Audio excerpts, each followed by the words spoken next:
Hello बच्चों, welcome to my channel. आज हम कार्बन कंपाउंड्स के एक और अलग प्रॉपर्टी के बारे में पढ़ेंगे जिसका नाम है होमोलोगस सीरीज। आप क्या आपको पता है कि कार्बन के बहुत सारे जो लंबी लंबी चेन वाले जो कंपाउंड्स होते हैं जिसमें कार्बन बहुत सारे आपस में जुड़ करके लंबे लंबे कंपाउंड्स बनाते हैं, उन कंपाउंड्स के जो गुण होते हैं वो सिमिलर होते हैं, लगभग समान होते हैं। तो वो सिमिलर प्रॉपर्टी क्यों होती है वो हम देखेंगे होमोलोगस सीरीज में। पिछले क्लास में हमने पढ़ा था जो कार्बन कंपाउंड्स होते हैं उसमें हाइड्रोजन को रिप्लेस करके जब कोई हेलोजन लगा दिया जाता है तो वो हेलोजन कंपाउंड बन जाते हैं। ऐसे ही कार्बन में हाइड्रोजन को रिप्लेस करके OH ग्रुप लगा देते हैं तो वो एल्कोहल बन जाता है। CHO ग्रुप लगा देते हैं तो एल्डिहाइड बन जाता है, और C double bond O group लगा देते हैं तो कीटोन बन जाता है, और C double bond O OH group लगा देते हैं तो कार्बोक्सिलिक एसिड बन जाता है। होमोलोगस सीरीज क्या होती है, जिस तरीके से इसको अपने को एक एग्जांपल से समझते हैं, जैसे CH3OH, C2H5OH और C3H7OH, ये तीनों एक दूसरे के क्या है, होमोलोगस हैं। क्योंकि OH ग्रुप आया है तो ये क्या बन गया, एल्कोहल है। ये भी एल्कोहल है, ये भी एल्कोहल है और ये भी एल्कोहल है। ठीक है, इसलिए इनकी एल्कोहल वाली प्रॉपर्टी क्या हो गई, सिमिलर हो गई। अब इन तीनों में डिफरेंस क्या है, ठीक है, तो इन तीनों में एक ही चीज का डिफरेंस है, वो है CH2 समूह का। किसका डिफरेंस है, CH2 समूह का डिफरेंस है। देख लीजिए, जैसे मैंने CH3OH को ऐसे लिखती हूँ मैं, जैसे यहाँ लिख दिया मैंने H और ये लिख दिया CH2 और ये OH। ठीक है, C2H5OH को मैं ऐसे लिखती हूँ CH3OH। ठीक है, C3H7 को ऐसे लिखते हैं CH3CH2CH2OH। अब ये ग्रुप तीनों में क्या है, सेम है। ठीक है, CH2OH, CH2OH और CH2OH। इसमें और इसमें डिफरेंस किसका है, CH2 समूह का है। किसका है, CH2। अब मान लो ये CH3 है, ठीक है, यहाँ पे भी CH3 है गिरा। ठीक है, तो इसमें और इसमें अंतर किसका आया है, CH2 ग्रुप का। अब देखिए यहाँ पे इसमें और इसमें, नीचे वाले में कितने का अंतर है, इसमें CH3 है तो इसमें भी है, इसमें CH2 है इसमें भी है, इसमें क्या एक्स्ट्रा है, CH2। ठीक है, तो ये एक दूसरे के क्या हो गई, होमोलोगस सीरीज हो गई। क्योंकि इनकी कार्बन चेन तो बढ़ रही है लेकिन एक CH2 समूह का प्रत्येक में क्या आ रहा है, अंतर आ रहा है। प्रत्येक में एक CH2 समूह है वो बढ़ रहा है। ठीक है, तो होमोलोगस सीरीज के अंदर CH2 समूह इंक्रीज हो जाता है, बढ़ता जाता है। ऐसे ही यहाँ एक एल्केन सीरीज दे रखी है CH4C2H6, तो इन दोनों में भी अंतर किसका है, एक CH2 यूनिट का है। फिर है C2H6 और C3H8, इसमें भी किसका अंतर है, CH2 यूनिट का है। तो यहाँ पे ये क्या है, मेथेन, और ये कौन है, एथेन, और ये कौन है, एथेन ही है, और ये प्रोपेन। तो इन सब के अंदर एक CH2 यूनिट का अंतर है। तो CH2 का जो, अगर हम मोलिकुलर मास निकालें इस यूनिट का तो क्या आएगा, कार्बन का एटॉमिक मास होता है 12, कितना होता है, 12 यूनिट होता है, और एक हाइड्रोजन का 1 यूनिट होता है, तो दो का क्या हो गया, 2 यूनिट हो गया। तो यहाँ पे टोटल कितना मास हो जाएगा CH2 का, 14 यूनिट हो जाएगा। कितना हो जाएगा, 14 यूनिट हो जाएगा। यानी प्रत्येक होमोलोगस सीरीज के अंदर 14 यूनिट का क्या मिलता है, अंतर मिलता है, क्रमबद्ध जो होमोलोगस सीरीज होती है उसमें।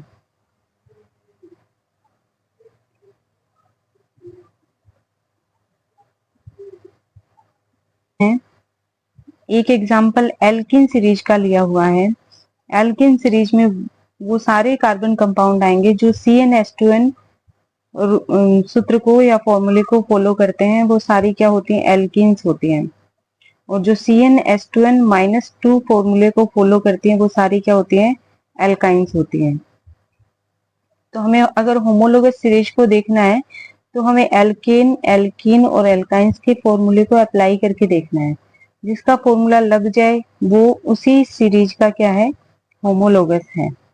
जैसे एक एग्जांपल ले लेते हैं अपने, जैसे मैंने लिखा C2H4, C3H6, C4H8, ये किस फॉर्मूले को फॉलो कर रहे हैं, CnH2n। यानी ये एक दूसरे के होमोलोगस हैं। और किसके होमोलोगस हैं, एल्कीन के, है ना। किसके होमोलोगस हैं, एल्कीन के। ऐसे ही एल्काइन के भी होते हैं। जैसे एल्काइन का फॉर्मूला होता है CnH2n-2। तो हम एक सबसे छोटी एल्काइन लेंगे तो ये हो जाएगा C2H2, C3H4, C4H6। ये किस फॉर्मूले को फॉलो कर रहे हैं, CnH2n-2 को। इसका मतलब ये किस सीरीज के होमोलोगस हैं, एल्काइन के हैं। यानी इन सब के अंदर एक ट्रिपल बॉन्ड जरूर आएगा कार्बन कार्बन के बीच में। अगर हमें इसका फॉर्मूला लिखना हो तो कैसे लिखेंगे, C ट्रिपल बॉन्ड C। अब इसकी एक वैलेंसी खाली है क्योंकि 3 तो ये हो गई कंप्लीट, एक खाली है तो यहाँ पे क्या लग जाएगा, हाइड्रोजन। इधर इसकी भी एक खाली है तो इधर लग जाएगा हाइड्रोजन। इस तरीके से ये बन गई 2 कार्बन वाली एथाइन। क्या बन गई, एथ प्लस आइन, एथाइन। एक्टिविटी के अंदर एल्कोहल सीरीज दे रखी है तो CH3OH, C2H6OH, C3H7OH, ठीक है, C4H9OH। इन सबको देखोगे ना आप तो प्रत्येक कंपाउंड के अंदर एक CH2 यूनिट का डिफरेंस मिलेगा। ठीक है, तो CH3OH से C2H5OH में जाएंगे तो देख लो एक कार्बन है यहाँ पे, यहाँ 2 कार्बन हो गया। ठीक है, हाइड्रोजन यहाँ पे 3 है, यहाँ पे 5 है, तो 5 में से 3 गए 2, तो यहाँ पे CH2 यूनिट का अंतर है। इसमें और इसमें भी एक CH2 यूनिट का अंतर है, इसमें और इसमें भी एक CH2 यूनिट का अंतर है। तो ये एक दूसरे के क्या हो गए, होमोलोगस हो गए। जिसका नाम है नोमेनक्लेचर ऑफ कार्बन कंपाउंड्स, यानी कि हमें कार्बन कंपाउंड्स के नामकरण के बारे में पढ़ना है। ठीक है, तो केमिस्ट्री के अंदर सभी कंपाउंड्स का नामकरण की अलग अलग टेक्निक होती है, रूल्स होते हैं। तो कार्बनिक कंपाउंड, क्योंकि कार्बन कंपाउंड बहुत सारे हैं प्रकृति के अंदर, तो इसके लिए बहुत सारे रूल हैं वो बनाए गए हैं। उनमें से कुछ जो महत्वपूर्ण नियम है वो आपको यहाँ पे दे रखे हैं। ओनली 4 नियम दिए हैं। ठीक है, इन नियमों को आपको अच्छे से समझना है, तभी आप नोमेनक्लेचर को अच्छे से समझ पाओगे। और इसमें से एग्जाम में एक क्वेश्चन पक्का आता है नोमेनक्लेचर में से। तो देखिए यहाँ पे, the name of compound in homologous series are based on the name of the basic carbon chain modified by a prefix phrase before or suffix phrase after the indicating the nature of the functional group। तो यहाँ पे हम carbon compound का जब nomenclature करेंगे तो जो series है उसका पहले बेसिक जो नाम लिखेंगे वो उसके कार्बन चेन के हिसाब से लिखेंगे। यानी कि सबसे पहले हम नंबर ऑफ कार्बन लिखते हैं कि कितने नंबर ऑफ कार्बन की चेन है। तो थोड़ा बेसिकली मैं आपको बता देती हूँ। जैसे एक कार्बन है चेन में तो उसको हम बेसिक वे में क्या बोलते हैं, मैथ। ठीक है, 2 कार्बन के लिए क्या बोलेंगे, एथ। ये याद होना चाहिए, तभी आप नोमेनक्लेचर सीखोगे। 3 कार्बन को क्या बोलोगे, प्रोप। 4 कार्बन को क्या बोलोगे, ब्यूट। फिर 5 कार्बन को क्या बोलेंगे, 5 कार्बन को बोलेंगे पेंट। ठीक है, 6 कार्बन को बोलेंगे हेक्स। 7 कार्बन को बोलेंगे हेप्ट।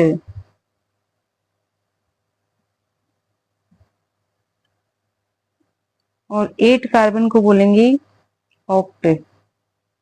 तो लगभग आपके यहीं तक आएगा। 9 को बोलते हैं नॉन और 10 को बोलते हैं डेका। तो यहाँ पे इतना याद होना चाहिए आपको। तो जो सबसे पहले हम कार्बन चेन का नाम लिखते हैं, एक कार्बन की, एक दो की, एक तीन की है, जो अभी बताया वो लिखते हैं। उसके बाद में फंक्शनल ग्रुप का नाम लिखते हैं। तो फंक्शनल ग्रुप कुछ के तो फंक्शनल ग्रुप का प्रीफिक्स लगाया जाता है। प्रीफिक्स का मतलब ही क्या होता है, आगे लगना। जिस प्रकार से उपसर्ग आगे लगता है ना हिंदी में, वैसे फंक्शनल ग्रुप का एक स्पेशल नाम होता है, उसको हम आगे लगाते हैं। कुछ फंक्शनल ग्रुप ऐसे होते हैं जिनका हम सफिक्स लगाते हैं, यानी जिनको नामकरण में पीछे जोड़ते हैं, मतलब उनका नामकरण के अंदर नाम है वो पीछे जोड़ते हैं, तो वो हो जाएगा सफिक्स। अब देखिए यहाँ पे जैसे सफिक्स के दिखा रखे हैं मेथेनोल, एथेनोल, प्रोपेनोल। अब मेथेनोल के अंदर एक कार्बन है और ओल लगाया है एल्कोहल के लिए, तो एक मेथेन प्लस ओल मेथेनोल। एथेनोल 2 कार्बन की एक चेन है, इसमें OH ग्रुप लगा हुआ है, तो इसलिए एथेनोल लिखा है। 3 कार्बन वाले में OH लगा है तो प्रोपेनोल। 4 कार्बन की सीरीज है तो उसमें butanol. Naming A carbon compound can be done by the following method. Identify the number of carbon. पहले हमें चेन का नाम लिखना है, एक कार्बन के, दो के, तीन के, चार के, ऐसे। ए compound having 3 carbon atom would have the name propane. अगर 3 कार्बन की है तो प्रोप से लिखेंगे, और प्रत्येक कार्बन के बीच में अगर सिंगल बॉन्ड है तो एन लगा देंगे। प्रोप प्लस एन क्या बन जाएगा, प्रोपेन। लेकिन अगर 2 कार्बन के बीच में डबल बॉन्ड आया है और 3 कार्बन की चेन है तो हम इसे बोलेंगे प्रोपेन। और अगर 3 कार्बन की चेन है और 2 कार्बन के बीच में ट्रिपल बॉन्ड आया है तो यही चेन बन जाएगी प्रोपाइन। ठीक है, तो इस प्रकार से चलता है। In case a function group is present, it is indicate the name of compound with either A prefix और सफिक्स। अभी मैंने बता ही दिया। If the name of the function group is to be given as a suffix, the name of carbon chain is modified by deleting final e, adding the appropriate suffix. For example, 3 carbon with a ketone group। मान लो 3 carbon की एक chain है, तो हम 3 carbon की chain है तो इसका मतलब उसके अंदर क्या है, 3 कार्बन इस तरीके से जुड़े हुए हैं।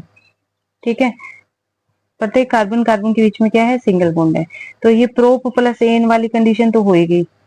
ठीक है, क्योंकि प्रत्येक 3 कार्बन है तो प्रोप, और प्रत्येक के बीच में सिंगल बॉन्ड है तो एन लगा दिया। ठीक है, अभी यहाँ पे ये बोल रहा है कि इसमें ना डबल बॉन्ड ओ और है, यानी कि ये बीच वाले कार्बन पे डबल बॉन्ड ओ लगा हुआ है, तो इसका मतलब ये ग्रुप बन गया कीटोन। कौन सा ग्रुप आ गया, ये कीटोन का ग्रुप आ गया। ठीक है, इस ग्रुप को क्या बोलेंगे, एक मिनट मैं आपको बता के फिर बताती हूँ। तो यहाँ पे देखिए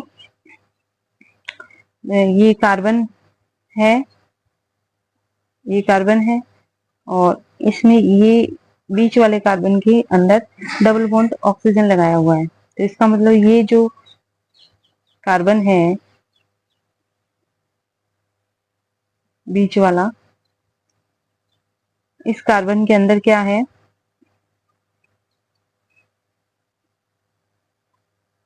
बीच वाले कार्बन के अंदर कीटोन ग्रुप है। ठीक है, ये लो। ठीक है, तो ये कीटोन ग्रुप है, इसके लिए हम इस सफिक्स लगाते हैं। क्या लगाते हैं, ओन। क्या सफिक्स लगाएंगे, ओन। तो प्रोपेन प्लस ओन यानी क्या बन जाएगा, प्रोपेनोन। क्या बन गया ये, प्रोपेनोन। अब लास्ट जो फाइनल इसका जो वो है नोमेनक्लेचर का रूल, वो ये है, if the carbon chain is unsaturated, तो हम प्रो प्लस एन यानी एन लगाते हैं सफिक्स के रूप में। और सॉरी, अनसैचुरेटेड है तो क्या लगाएंगे, एन की जगह या तो इन लगाएंगे या क्या लगाएंगे, आइन लगाएंगे। तो यहाँ पे मैंने पहले बताया है, यहाँ एन क्यों लगाया, कार्बन कार्बन के बीच में सिंगल बॉन्ड के कारण लगाए। ठीक है, और अगर कार्बन कार्बन के बीच में डबल या ट्रिपल बॉन्ड आ गया तो क्रम से हम इन या आइन लगाएंगे। डबल बॉन्ड है तो इन, और ट्रिपल बॉन्ड है तो आइन लगाएंगे। ठीक है, आगे और देख लेंगे इसको। जैसे डबल बॉन्ड है तो प्रोपीन बन जाएगा, और ट्रिपल बॉन्ड है तो प्रोपाइन बन जाएगा। हम यहाँ पे बारी बारी से कुछ एग्जाम्पल ले रखे हैं। जैसे यहाँ पे 3 कार्बन है, 1 2 3, ठीक है, और यहाँ पे लगाया हुआ है Cl ग्रुप। तो यहाँ पे Cl के लिए नामकरण के अंदर नोमेनक्लेचर में Cl के लिए क्या जुड़ेगा, प्रीफिक्स जुड़ता है। Cl के लिए क्लोरो जुड़ेगा, अगर यहाँ पे ब्रोमीन होता तो ब्रोमो आता। तो प्रीफिक्स यानी नाम के स्टार्टिंग में बोला जाएगा ये। तो क्लोरो, ठीक है, और फिर आगे लिखा है प्रोपेन। तो प्रोपेन क्यों लिखा है, 3 कार्बन है और प्रत्येक के बीच में सिंगल बॉन्ड है, तो क्या बन जाएगा, प्रोपेन, क्लोरो प्रोपेन। ऐसे ही अगर ब्रोमीन होता तो ब्रोमो प्रोपेन। फिर ये देखिए यहाँ पे 3 कार्बन है तो प्रोपेन तो बनेगी, प्लस क्या बन गया, OH ग्रुप लगा हुआ है, तो इसके लिए सफिक्स लगाते हैं ओल, यहाँ पे प्रीफिक्स और यहाँ पे सफिक्स, तो ये बन गया प्रोपेनोल। एल्डिहाइड के लिए भी सफिक्स लगाते हैं अल, एल जो भी है। तो यहाँ पे ये ग्रुप देखो, यहाँ पे ये कौन सा है, एल्डिहाइड ग्रुप है। तो यहाँ 3 कार्बन है, ये तीनों कार्बन काउंटेबल है। तो प्रोपेन तो है, ये प्रत्येक कार्बन के बीच में सिंगल बॉन्ड है, लेकिन ये जो लास्ट कार्बन है वो एल्डिहाइड ग्रुप का है, C डबल बॉन्ड O दिखा रखा है, C डबल बॉन्ड OH, ये प्रोपेनल बन जाएगा, इसके लिए सफिक्स लगाएंगे अल। फिर है कीटोन। कीटोन के लिए अभी थोड़ी देर पहले ही देखा था आपने, 3 कार्बन है और बीच वाला कार्बन अगर C डबल बॉन्ड O वाला हो तो ये कीटोन ग्रुप को शो करता है, तो इसके लिए सफिक्स लगाते हैं ऑन। तो प्रोपेन प्लस ऑन प्रोपेनोन, ठीक है।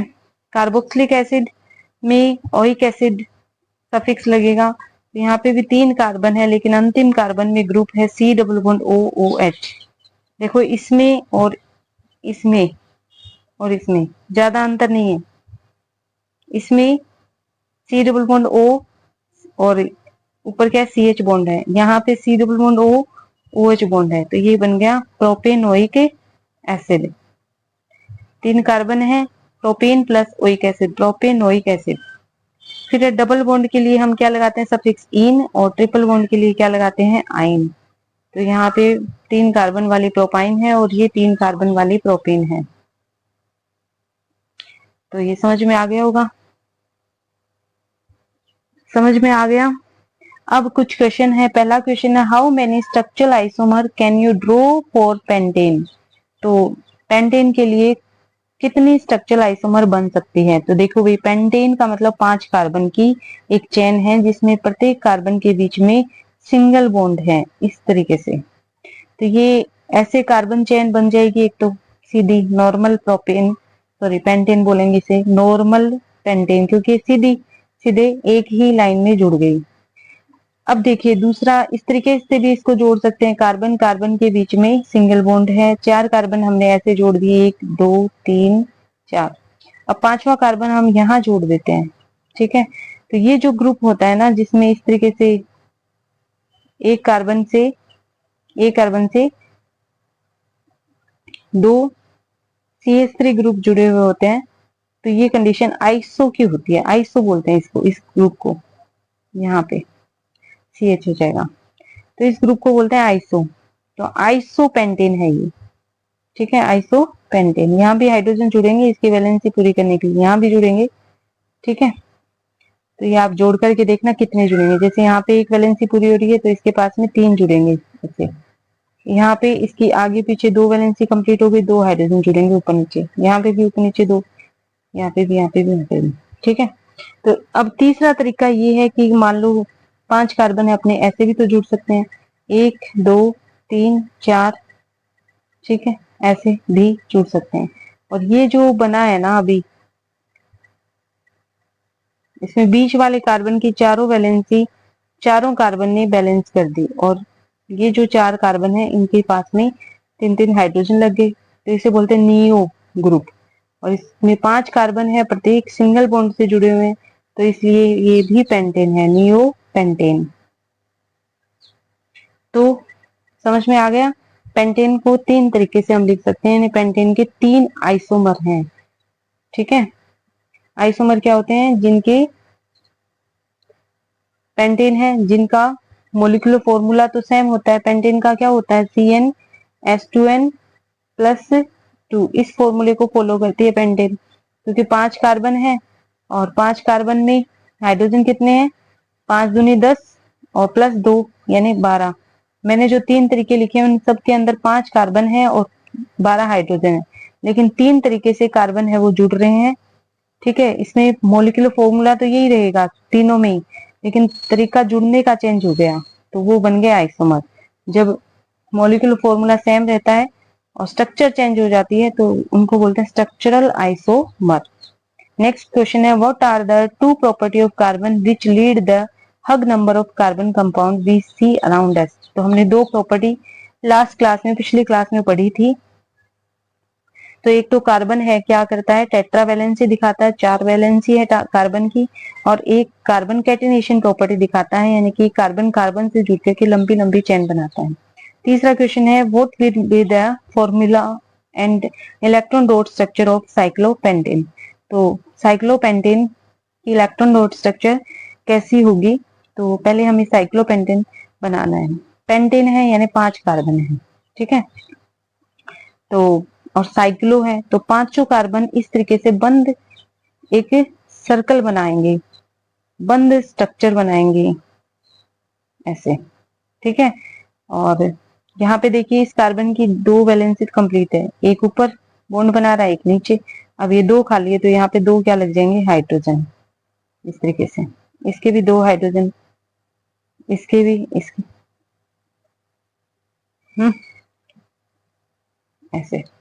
तो फॉर्मूला देख लो आप क्या बन गया, 5 कार्बन है और हाइड्रोजन कितने, 5 के पास में 2 है, तो हाइड्रोजन हो गए 10, ठीक है। अब साइक्लोपेंटेन किस फॉर्मूले को फॉलो कर रहा है, CnH2n, यानी एल्किन वाले फॉर्मूले को फॉलो कर रहा है, जबकि एल्किन नहीं है, एल्केन ही है, ठीक है। बंद संरचना हो गई इसकी, क्लोज स्ट्रक्चर हो गई है।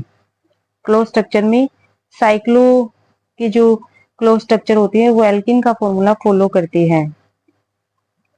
तो ये अपना हो गया फॉलोइंग कंपाउंड। पहला है एथेनोइक एसिड, दूसरा है ब्रोमोपेंटेन, तीसरा है ब्यूटेनोन और चौथा है हेक्सेनल। तो हम बारी बारी से एक एक स्ट्रक्चर बना लेते हैं। एथेनोइक एसिड, इसका मतलब इसमें कार्बन कितने हैं, 2, ठीक है। ओइक एसिड लगाए, इसका मतलब इसमें एक कार्बन कौन सा ग्रुप बना रहा है, कार्बोक्सिलिक ग्रुप बना रहा है, ये कार्बोक्सिलिक ग्रुप है। इस कार्बन की वैलेंसी एक तो बैलेंस है लेकिन अभी 3 नहीं बैलेंस, इसमें 3 हाइड्रोजन लगा दो, बैलेंस हो जाएगी। तो ये बन गया एथेनोइक एसिड का फॉर्मूला। उसके बाद में है ब्रोमोपेंटेन, तो इसका कैसे बनाएंगे, पेंटेन बोला है तो इसका मतलब 5 कार्बन है और 5 कार्बन सिंगल बॉन्ड से जुड़े हुए हैं ऐसे, ठीक है। और ब्रोमोपेंटेन है तो कहीं पे भी आप क्या लगा दो, एक ब्रोमीन लगा दो, क्योंकि इसकी वैलेंसी अभी एक ही बैलेंस है, बाकी खाली पड़ी है, तो यहाँ पे एक बैलेंसी कंप्लीट है, एक यहाँ ब्रोमीन लगा दिया और 2 क्या लग जाएंगे, हाइड्रोजन। यहाँ पे देखिए 2 हाइड्रोजन ऊपर नीचे और इसके 3 लग जाएंगे, ठीक है। तो ये बन जाएगी ब्रोमोपेंटेन की स्ट्रक्चर। उसके बाद में है ब्यूटेनोन। ब्यूटेनोन इसका मतलब यहाँ पे 4 कार्बन है, ब्यूट बोल दिया तो कितने कार्बन है, 4, और एक कार्बन क्या बना रहा है, कीटोन ग्रुप बना रहा है, ओन लगाया है इसलिए, ठीक है, ब्यूटेनोन। तो यहाँ पे इसकी वैलेंसी कितनी है, एक तो इधर है और यहाँ पे 3 क्या लग जाएंगे, हाइड्रोजन। इसकी चारों वैलेंसी कंप्लीट है, 1 2 और 2 ये रहे, ठीक है। तो यहाँ इसकी 2 कंप्लीट, इसकी 3 लगाने हैं हाइड्रोजन, ठीक है। तो ये फॉर्मूला बन गया ब्यूटेनोन का। फिर है हेक्सेनल। हेक्सेनल का मतलब 6, इसमें क्या है, कार्बन 1 2 3 4 5 6। अल एल जो लगता है वो एल्डिहाइड ग्रुप का है, तो अंतिम जो कार्बन है उसको एल्डिहाइड बना दो, ये एल्डिहाइड हो गया। इसकी वैलेंसी पूरी हो चुकी है, 2 इधर बॉन्ड है और 2 इधर है, ठीक है। इसकी नहीं है तो यहाँ ऊपर नीचे हाइड्रोजन लग जाएंगे, यहाँ अंतिम में 3 हाइड्रोजन लग जाएंगे ऊपर नीचे और इधर। तो ये हो गया आपका हेक्सेनल। उसके बाद में है are structural isomer possible for bromopentane. बिल्कुल स्ट्रक्चरल आइसोमर ब्रोमोपेंटेन के पॉसिबल हैं। नेक्स्ट है how would you name the following compound. इसका नाम क्या हो जाएगा, ब्रोमो एथेन, क्योंकि ब्रोमीन है, इसका प्रीफिक्स लगता है, पहले बोला जाता है। और ये क्या है, अपना 2 कार्बन की चेन है, प्रत्येक सिंगल बॉन्ड से बनी हुई है, 2 को एथ बोलते हैं और इसका प्रीफिक्स लगेगा तो ब्रोमो और एथ प्लस इन एथेन, इसका क्या नाम हो जाएगा? कितने कार्बन की? 1 2 3 4 5 6 कार्बन की चेन है और एक क्या है, ट्रिपल बॉन्ड हो रहा है, तो क्या बन जाएगा?